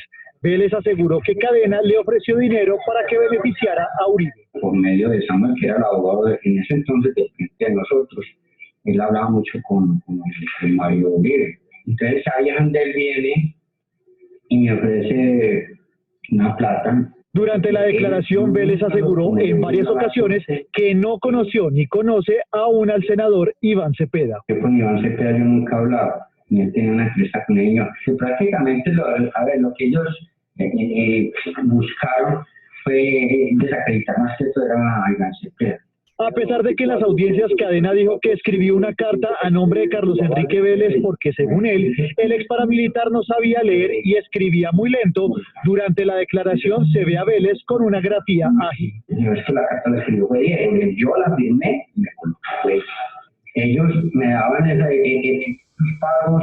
Vélez, en su testimonio grabado con audio y video para las autoridades, les aseguró a los agentes del CTI que Cadena y su compañero de bufete, Juan José Salazar, lo obligaron a escribir otras 2 cartas para incriminar a Cepeda. Yo hice 2 cartas con puño y letra mía, sí, pero manipuladas por ellos. ¿Qué era lo que tenía yo que escribir? ¿Sí me entiende? Y yo la escribí. De acuerdo con Vélez, el arreglo económico con él se hizo por 200 millones de pesos, de los cuales se alcanzaron a entregar más de 40 millones en varios giros que recibieron sus familiares y que él tiene anotados en su cuaderno personal. Incluso Cadena le habría dado regalos que supuestamente le habría enviado el expresidente Uribe. Me regalaron a nombre de lo que supuestamente me lo había mandado el doctor Álvaro Uribe. Eso fue lo que me dijo Diego. Esta declaración y todas las demás pruebas fueron presentadas por Vélez a la Fiscalía. Esta semana, en la audiencia de imputación de cargos en contra del abogado Diego Cadena y Salazar, el fiscal las exhibió ante el juez.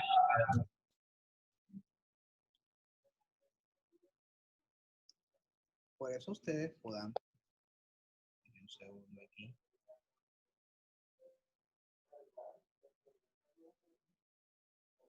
Entonces miren que nosotros vemos acá, cuando estuvimos viendo de Noticias 1, miren lo que se conoce. Importante relacionada con un tema que tocábamos esta mañana y está relacionado escuchando el celular de... Él tuvo muchísimos, donde nosotros tenemos aquí, que él tuvo muchísimos inconvenientes, que miren que hay testigos, hay pruebas, y todo lo que son en lo que nosotros hemos hablado de los elementos materiales,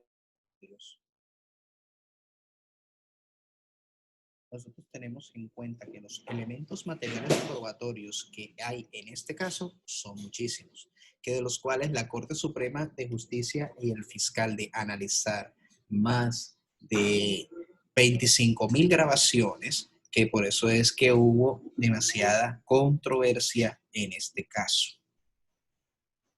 Y también, pues obviamente ya empezaron a tener un poco más sobre... Noticias 1 también obtuvo otras grabaciones de mayor significado político y judicial entre la calle Daza y el abogado Diego Cadena, investigado junto con Álvaro Uribe por manipulación de testigos. Guillermo Gómez. Abel, del contexto de los audios entre Daza y Cadena se infiere que hablan de conseguir un testimonio del Tuzo Sierra que favorezca la posición del expresidente en el proceso que adelanta la Corte Suprema en su contra.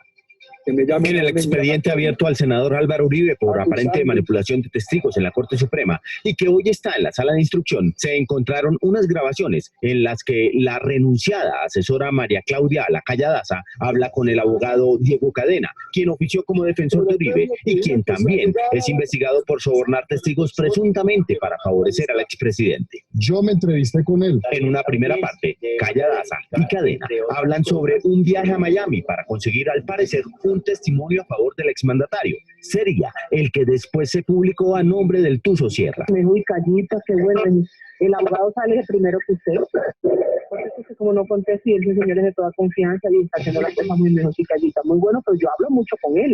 Él no le cuenta, le dice sí. Entonces, dígale que eso es muy importante, que hablemos eso. A ver cómo lo organizamos, le digo, yo tengo que ir, lo que pasa es que yo no tengo plata, déjeme hablar con él. Pero él mañana va a estar fuera, tienes que escribirle. Y Callita, el avión va para allá el domingo. A ver, nos vamos a decir que el domingo. Una segunda conversación al día siguiente es más precisa sobre el objetivo del viaje a Miami. Si el tipo llega a decir la ayuda que va a hacer, eso tiene que ser una notaría, no puede ser una notaría americana o tiene que ser en el consulado. No, esa declaración de él debe ir notarizada y luego se apostilla en el consulado. Sí, pero la apostilla, el consulado no apostilla. Bueno, el consulado creo que lo mandan hasta Tallahassee o no sé a dónde. El testigo al que al parecer se refieren es el narcotraficante Juan Carlos El Tuzo Sierra, quien estaba en libertad y vivía en Miami. 5 meses después de estas conversaciones y otras entre Cadena y Álvaro Uribe, una carta del Tuzo Sierra favoreciendo al senador llegó a la corte. Era agosto de 2018. Solo tenemos lo que nos ha entregado la Corte. Esa no es la única intervención de María Claudia Daza en materia de testigos. En otra conversación se le oye preguntar por la esposa del testigo Juan Guillermo Monsalve, quien ha declarado en contra de Uribe. Y mira, ¿y cómo ves mi jefe? Se puede arreglar, la vieja se echó para atrás, ¿no? La del tipo. Callita, hay que trabajar y desacreditar esos mentirosos que lo señalan a él. La esposa de Monsalve acordó una cita con el abogado Cadena en una esquina cercana a la Corte Suprema como parte de la intención de la defensa de Uribe de que el testigo Monsalve se retractara, pero ella grabó Cadena con apoyo del CTI y adjuntó esa evidencia a la Corte Suprema. Tarde para la diligencia. Estas conversaciones demostrarían que María Claudia Daza no solo le manejaba la agenda política al senador Uribe y participaba en corrupción electoral, según lo que se ha hecho público. También y simultáneamente le ayudaba a buscar testigos a su ahora ex jefe. Profe,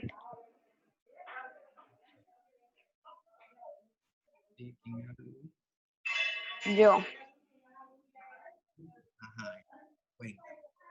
Bueno, con respecto al video, profe, entonces hay algo que no entiendo. ¿Cómo llegó el expresidente Álvaro Uribe a pasar de acusador a acusado? Por lo mismo. Es por lo mismo que cómo pasó de acusador a acusado. Porque comprobaron a través de materiales probatorios los testigos de paramilitares. Miren que él tenía y dijo, mira, aquí te estoy dando esto, cámbiame la versión. Porque él estaba acusando al senador por falsos testimonios a él con respecto a la investigación de grupos paramilitares. Entonces, obviamente, ustedes saben que hay grupos paramilitares y hay paramilitares que todavía están presos, y entonces relacionó sobre ese caso. Iván Cepeda fue el que actuó ahora con una demanda de una convención. O sea, nosotros como abogados, yo, por ejemplo, te demando a ti por mi casa por querer hacerlo. Entonces resulta de que yo te hago una contrademanda a ti porque yo te estoy diciendo, eso a mí no me compete, eso no es mío y yo tengo mis materiales probatorios y yo lo mostré. El presidente Uribe lo hizo así. Y digo, no, a mí me está denunciando Cepeda, yo lo denuncio, y entonces empezaron a realizar. Su equipo de abogados, él tiene al famoso Abelardo de las Priellas, tiene al señor Granados, que ese es el señor que cobró la módica suma de $1 millón a la familia de Carlos Cárdenas y a la familia de la Jessy Quintero por el caso Colmenares. Por eso es que ese nombre les debe de sonar. Cobró $1 millón. Y miren que ese señor dejaron en libertad prácticamente a esas personas.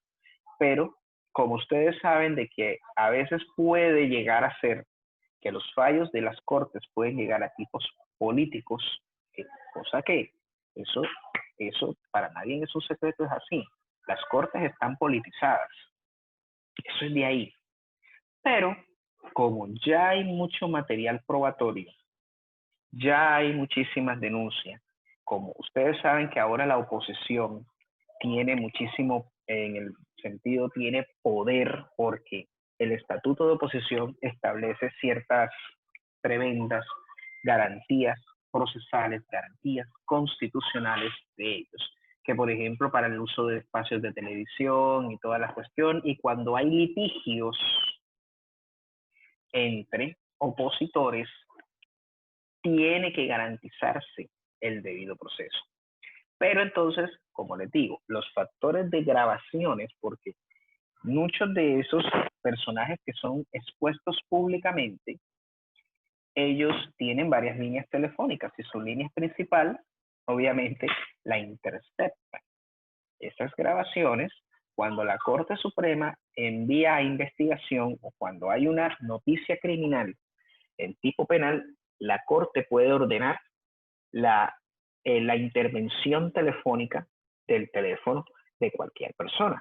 Lo mismo puede hacerlo un juez de la República, aunque esas grabaciones son las que hacen en cuenta con el elemento material probatorio y todas las personas que se encuentran investigadas en este curso, todos los teléfonos se los intervienen y por eso obtienen material probatorio válido que ellos tienen que comenzar a refutar a través de las pruebas. Profe, también se dice que el mismo magistrado ordenó la intercesión del teléfono del representante de la Cámara de Nilton Córdoba, profe. Claro que Y sí, por porque error- es que cuando... Y por error interceptaron el del expresidente. Pues en este caso, cuando la Corte Suprema realiza la intervención realizan que por error la intervención, pues resulta de que no fue un error. Eso lo dijeron fue un senador que fue por error, pero resulta de que en la realidad de la cuestión usted sabe que la prensa le gusta manipular. Y es por eso que no, que por error hicieron la intercepción de los teléfonos del presidente Uribe. No, él estaba en una investigación en curso y también lo generaron ahí. Y eso la prensa lo hizo como para decir e intentar desprestigiar el actuar de la independencia judicial. Pero resulta de que él tenía una investigación en curso y la investigación en curso, la Corte Suprema puede ordenar intervenir los teléfonos de cualquier persona, incluyendo todos los audios que ustedes pudieron ver de Calle Daza y del abogado. Es por eso que ustedes ven que en muchísimas ocasiones las personas dicen, yo no quiero nada por teléfono, quiero todo personal. Es por lo mismo. Y uno también en algunos lugares dicen, listo, muéstreme celular, muéstreme y te empiezan a requisar para que no tengas ningún tipo de grabadora, ningún tipo de nada que pueda tener o atentar contra cualquier prueba que puedan presentarse. Entonces es por eso que tuvieron que tener muchísimos cuidados para el respecto a ello, pero las grabaciones de la interceptación telefónica del expresidente no fue un error. Una investigación en curso y la Corte tiene toda la potestad de hacerlo porque él es un aforado. Él tuvo su fuero presidencial como expresidente, le sigue el fuero hasta por el tiempo que él tenía por ser expresidente, pero como automáticamente se declaró opositor a Santos y se hizo senador, obviamente cuando tú realizas o te lanzas a un cargo de elección, tú el fuero que tenías lo pierdes. Eso fue lo que a él le pasó. Él pensó que por hacerle la guerra a Santos con respecto al proceso de paz, la Corte no le iba a investigar. Pero resulta de que los delitos que cometió o los que se cometan anteriores a su elección, antes de que la Corte Suprema volviese a tener competencia con él, todos esos procesos ella los puede jalonar, pero no lo pueden juzgar a él por delitos cometidos durante su presidencia, porque eso le corresponde en competencia a la Comisión de Acusaciones de la Cámara. Pero como ustedes saben que esas investigaciones duermen en los laureles y las víctimas principales de estos elementos solicitan directamente de que ya se pase a otro nivel, que es en este caso la Corte Suprema de Justicia, y por eso es que a veces pueden llegar hasta instancias internacionales como la Comisión Interamericana de los Derechos Humanos, porque realmente son delitos que van a comenzar a juzgar de otra forma. Créanme que esto va a ser un poco difícil para el presidente, porque la Corte Suprema de Justicia puede revivir procesos que todavía no han prescrito por ley y hay unos que están declarados finalizados. ustedes saben que muchos de esos crímenes declarados en lesa humanidad no prescriben, como el de Jaime Garzón. Jaime Garzón no prescribe. Lo mismo el de Alfredo Correa de Andrés, tampoco prescribe en el tiempo. Lo mismo el de Luis Carlos Galán, no prescribe en el tiempo porque eso es de lesa humanidad. Cuando se declaran de lesa humanidad o imprescriptibles, en cualquier tiempo puede continuar la investigación en curso. Tanto así que por la vinculación de grupos paramilitares es lo que puede causar muchísimas cosas. Y es por eso de que eso se llega a ese tipo de conclusión. No supo hacerla para poder querer hacer la contraria al expresidente Santos, perjudicándose él mismo, porque si él estuviera como figura de expresidente, créanme que la inmunidad hubiera sido, lo tuviera ahora mismo feliz y en libertad, porque no lo estuvieran juzgando ahora mismo. Y la Corte Suprema le tenía guardaditos esos procesos que los comenzaron a reactivar, porque él ya es un apurado y tiene que investigar, ya. Y pueden en cualquier momento realizar investigaciones. Pueden en cualquier momento interpretarle los teléfonos, pueden en cualquier momento realizar todo ese tipo de investigación. Disculpe, pero esos procesos pueden llegar a tener años en el caso del presidente Álvaro Uribe. Sí, es que los procesos, cuando nosotros hablamos de esos procesos, son procesos de tipo penal. Los procesos de tipo penal manejan algo que se llama prescripción y preclusión. La prescripción de ciertos delitos, como por ejemplo, nosotros tenemos hablando de los delitos de los homicidios. Los homicidios prescriben a los 20 años, pero resulta que hay unas excepciones. Y las excepciones son, como les estaba diciendo, la declaratoria de los crímenes de lesa humanidad. Por ejemplo, Luis Carlos Galán Sarmiento, que fue asesinado en Soacha, en una tarima, a manos del cartel de Medellín, cuando estaba como ministro Santofimio Botero en esa época. Cuando llegó el año 2007, que ustedes vieron en una entrevista que hizo la que era amante de Pablo Escobar y manejaba su imagen, Virginia Vallejo, hablaba sobre el asesinato de este medio, y por eso con ese material probatorio la fiscalía declaró que este crimen de lesa humanidad. Lo mismo pasó con el de Jaime Garzón, que ayer cumplió 21 años y iba a prescribir en el tiempo porque es un homicidio, y el homicidio prescribe a los 20 años. Entonces también hicieron la declaratoria de un crimen de lesa humanidad y que tiene que continuar su investigación. Permítame un momento.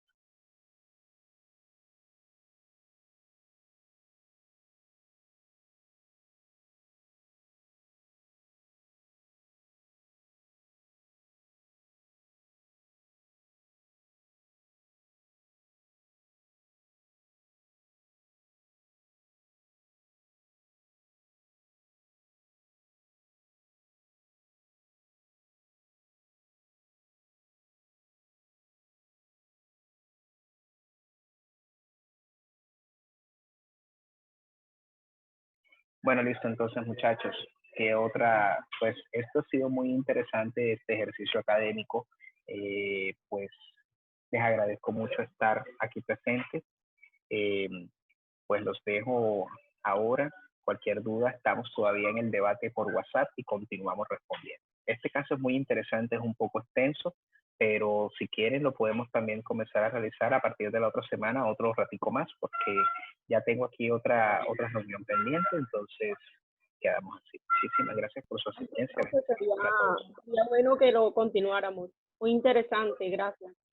Bueno, entonces la otra semana lo continuamos después de finalizada la sesión de la siguiente parte, porque ahí viene el otro módulo que empieza de sociología jurídica. Ahí vamos también a analizar el caso de por qué la Corte Suprema de Justicia dice que es politizada. Ahí lo vamos a analizar y continuamos con el análisis de este caso. Me gustó que hubieran estado. Muchas gracias para todos ustedes. Bendiciones. Nos vemos la próxima clase. Hasta luego, profe. Bendiciones para usted también. Y hasta luego a todos. Bueno, bien.